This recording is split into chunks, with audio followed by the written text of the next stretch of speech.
阿 P，你好嚴重，毛孔又大，又唔剃鬚，我就係為咗試呢一個杜飛全身嘅黑頭貼。據聞呢個黑頭貼係黐上去軟化貼全部黑頭會噴晒出嚟。咁用法好簡單，唔使做任何打底保濕嘅，貼上去我哋等佢15分鐘，攞支棉花籤或者點陣刀一推，冚唪唥走晒出嚟。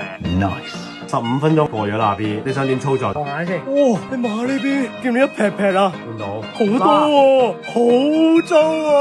攞埋呢一個，我就可以掛。你知唔知我上次用完一次咧，成個禮拜清唔到嘢出嚟㗎？哇！我一邊喺度睇你撩咧，我一邊係揦晒口面。我同事都已經喺度嗌晒救命。你呢個黑色巾上面咧，好似剝緊雪糕咁啊！估唔到咁勁，我呢個我嚇親我認真。再用埋第二個貼，幫我收埋毛孔。嗱，成個步驟呢個我就唔俾大家睇啦，因為我而家要去嘔啊！咁咧呢盒嘢講緊係韓國爆熱產品，今日竟然做緊200零蚊，買一送一。留言咩啊？清。咁今日咧你呢個黑頭咧就一定要清晒。